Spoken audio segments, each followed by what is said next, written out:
오늘은 주님 성지주일, 주님 순환 성지주일입니다. 오늘부터 성주가 거룩한 주간이 시작이 됩니다. 예수님의 십자가 죽음을 따라가면서 그 신앙의 가장 중요한 것들을 다시 기념하는 때입니다.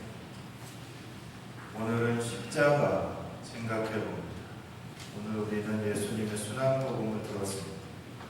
순환복음 처음부터 끝까지 예수님의 모습을 따라가면 십자가가 어떤 의미로 우리에게 오는지 알아볼 수 있습니다. 십자가는 사형도구입니다. 그것도 사람을 아주 끔찍하게 죽이는 사형도구입니다. 물론 목을 치는 거나 아니면 독약을 먹이는 거나 이것도 사형의 한 방법이지만 십자가는 엄청나게 무서운 형벌 중에 하나입니다. 로마 제국이 로마 시민권을 가진 사람들, 예를 들면 바오로 사도는 로마 시민권이 있습니다. 그래서 바오로 사도는 다른 제자들은 다 십자가형에 처해서 베드로 사도도 안드레아 사도도 다 십자가에 달려 죽었는데 바오로 사도는 로마 시민권이 있어서 참수를 했습니다. 목을 쳤습니다. 십자가에 달리면 사람 보통 한 일주일 정도 달려있다고 합니다. 그런데 예수님은 십자가 손에 또 발에 못을 박았지만 보통의 경우는 예수님 옆에 달렸던 두 강도처럼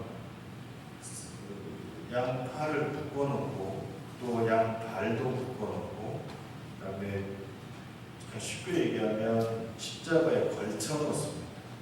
살짝 앉혀놓습니다. 살짝 서있지만 앉혀놓습니다. 그리고 세워놓으면 일주일 정도 되면 다 죽는다고 합니다. 다 삐쩍 말라서. 물론 어디 사형장에다가 갖다 놓는 게 아니고 가는 길 근처에 다 세워놓습니다. 혹시나 한 번쯤이라 들어보셨겠지만 스파르타쿠스라는 노예가 있었습니다.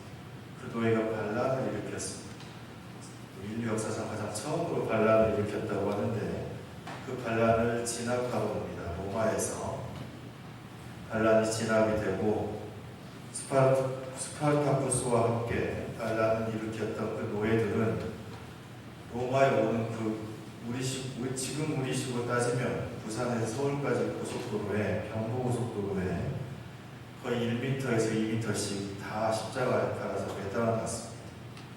사람들이 지나가면 다시는 못하게 이게 십자가였습니다.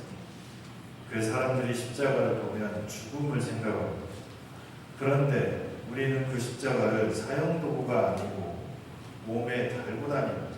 장신구로 달고 다니고 또 십자가를 보석을 박아서 금으로 만들고 보석을 박아서 아주 아름답게 만듭니다. 그 이유는 그 십자가에 한 사람이 달려서 죽었기 때문에 그렇습니다. 예수님께서 그 십자가의 죽음으로 십자가가 더 이상 사람을 죽이는 사형도구가 아니라 사람을 살리는 영광의 도구가 됐습니다. 그런데 예수님께서 그 십자가를 지기까지의 과정은 예수님은 어떤 한 영웅의 모습도 아닙니다. 오늘 겟세마니에서 기도하는 것처럼 핏땀을 흘리면서 이 잔을 좀 거둬두시라고, 이 잔을 좀 내가 안 받았으면, 이 잔을 피했으면 보내야 하는 모습이 나옵니다. 마치 소크라테스가 악법도 법이다 하고 약을 받아먹고 죽은 것처럼 그런 당당한 모습은 없습니다. 세상을 구하기 위해서 칼을 들고 나가서 싸우는 어떤 한 영웅의 모습도 없습니다. 그냥 무섭고 괴롭고 고통스러워서 그 산을 피하려고 하는 모습이 보입니다. 또 우리가 아는 예수님은 메시아입니다. 세상을 구원하러 온 구세주입니다. 그런데 유다인들이 생각했던 메시아는 왕으로 오늘 예수님께서 예루살렘에 올라갈 때 사람들이 길바닥에 옷과 나뭇가지, 종려나뭇가지를 깔아놓아서 호산나 호산나 하고 외쳤던 그 모습이었습니다. 그래서 메시아가 온다는 건 임금의 모습으로 나타나서 세상을 다스리는 겁니다. 그런데 예루살렘에서 그렇게 환영하던 그 많은 인파들이 갑자기 돌변해서 예수님을 십자가에 못 박으라고 합니다.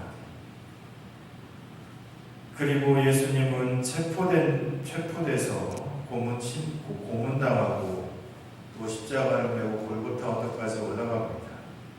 이 과정에서 왕의 모습으로 오는 메시아의 모습은 보이지 않습니다. 그냥 한 명의 사형수입니다. 젊은 청년이 사형을 받아서 십자가를 지고 골고타 언덕으로 올라갑니다. 겟세마니에서 체포되고 그리고 빌라도 앞에 대사제들 앞에서 종교재판을 받고 그리고 로마 법정에 넘겨져서 사형 선고를 받고 그리고 십자가를 지고 골고타 언덕으로 올라가서 십자가에 못 박혀 죽는 그 모습은 예수님은 철저하게 버림받은 자로 보입니다. 예수님을 따르던 많은 제자들, 예수님께서 예루살렘에 들어가실 때 호산나 호산나 거룩하신 분 다윗의 자손이여 하고 외쳤던 그 많은 군중들은 어디로 갔는지 다 사라졌습니다. 제자들도 모두 도망갔습니다.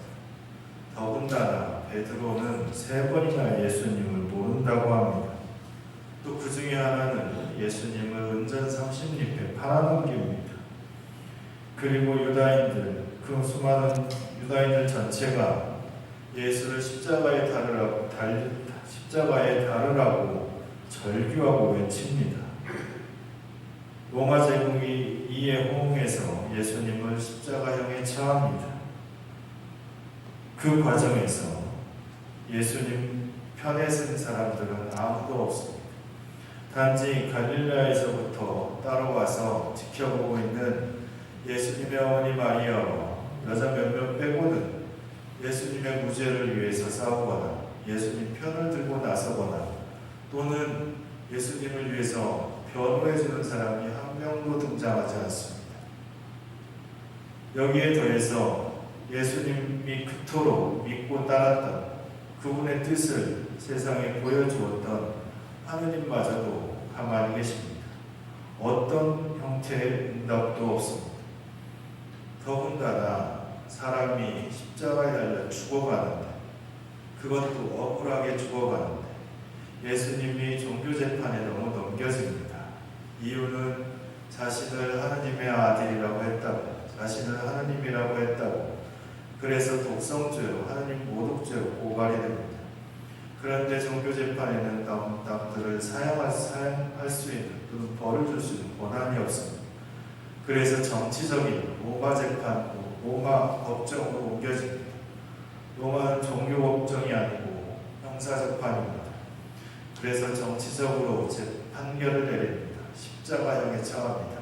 제목은 유다인들의 왕, 유다인들의 임금 나자렛 사람 예수. 이게 예수님의 제목입니다. 예수님을 죽이려고 고발했던 사람들은 하느님을 모독한 하느님 모독죄로 고발을 했습니다. 그런데 실제 판결은 다른 의미로 났습니다. 유다인들의 임금 반란군의 수배로 제목이 잡히고 곧 처형이 됩니다. 그것도 십자가에 처형이 됩니다. 이런 아이러니들이 있습니다. 결국 예수님은 억울하게 십자가를 메고 올라가야 됐습니다. 그리고 십자가에 달립니다. 그런데 십자가에 달려있는 예수님을 보고 지나가는 사람들, 거기 있던 사람들이 조롱합니다. 십자가에 내려와서 너 자신이나 구해보아라. 다른 사람을 구했으면서 왜 너는 스스로 구하지 못하냐. 사람 십자가에 달려서 헐떡헐떡대고 있는데 예수님, 보통 사람들은 일주일 걸린다고 했습니다. 예수님은 9시에 십자가에 달렸습니다. 12시에 캄캄해지고 3시에 숨을 거뒀습니다.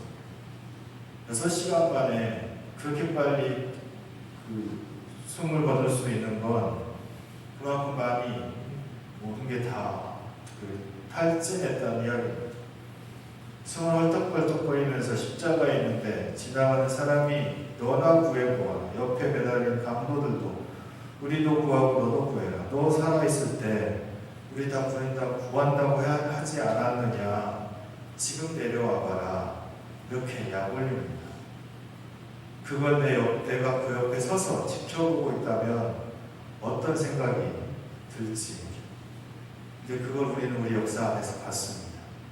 저는 지금도 잊지 못하는 건 2014년에 세월호가 바닷속에 빠졌을 때 세월호 엄마들한테 했던 말들, 자식 장사 해보지 말라고, 교통사고 나고, 그렇게 했던 사람들. 지 자식이 죽었으면 그렇게 얘기를 했을까?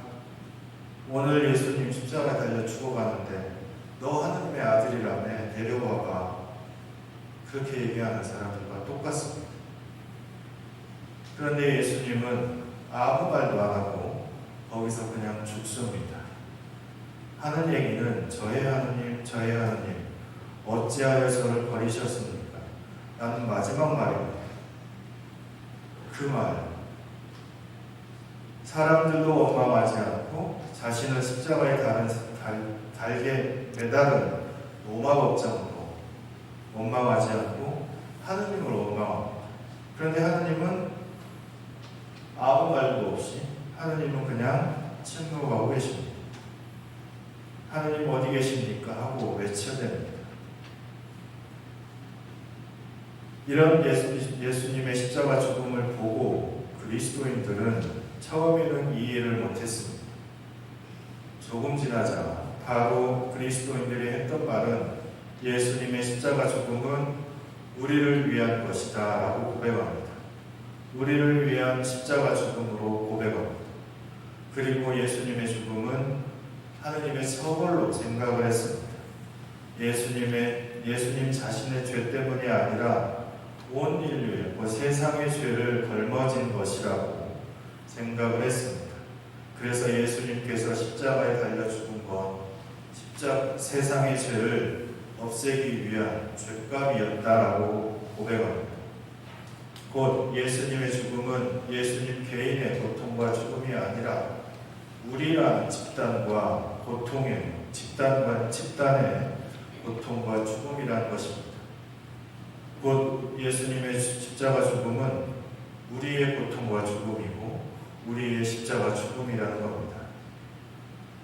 동시에 예수님은 자신의 의지와 상관없이 고통받고 억압받는 사람들이 그 순간을 벗어나기 위해서 또다시 칼을 들고 폭력을 사용하는 그 복수의 악순환을 끊기 위해서 예수님께서 스스로 십자가에 몸을 던져 그냥 말없이 돌아가십니다.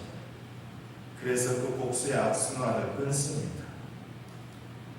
하지만 예수님은 십자가 위에서 하느님께 끝까지 의지합니다. 예수님 편에 서는 사람 아무도, 밑에서는 사람들이 네가 하느님의 아들이면 내려와라 죽어가는 사람을 조롱하고, 하느님은 아무 말씀도 없고 어떠한 표징도 나타나지 않고, 이때 예수님은 하느님께만 의탁합니다. 하느님은 끝까지 나와 함께 있어야 한다고 외칩니다. 그 말이 저의 하느님, 저의 하느님, 어찌하여 저를 버리셨습니까? 라는 마지막 말입니다. 하느님, 당신은 나를 버려도 나는 당신을 못 버립니다. 이 모습은 억울하고 분하게 고통당하는, 소외당하는 사람들이 바로 그 예수님의 모습입니다. 예수님을 따르는 사람들의 현장이고 울분이 바로 예수님의 소리입니다. 어제 오늘 미얀마에서 온 사진과 비디오가 나갔습니다. 총소리가 났고 그 사람들의 얼굴은 제가 어렸을 때 봤던 광주의 5.18 때 모습과 똑같았습니다. 얼굴을 볼 수가 없었습니다. 얼마나 밟았는지 또 총을 쏘았는지 그 모습을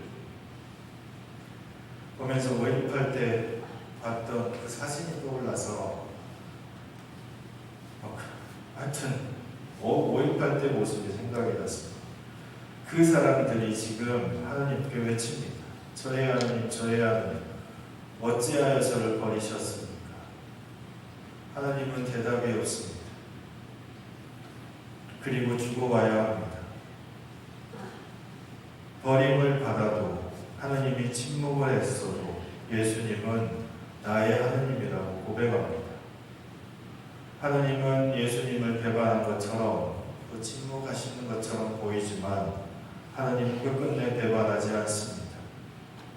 하나님이 대답할 수도 없고 또 침묵할 수밖에 없었던 이유는 올트만이라는 신학자가 얘기한 것처럼 아들과 함께, 아들 예수와 함께 십자가에 달려 죽었기 때문에 아무 말도 할 수가 없었습니다. 곧 고통받는 사람을 보시면 하나님 예수님은 함께 죽어갑니다. 그러니 말을 할 수도 없고 그냥 죽는 일밖에 없습니다. 그렇게 고통과 함께 하십니다. 그래서 하나님, 저의 하나님, 저의 하나님, 어찌하여 저를 버리셨습니까?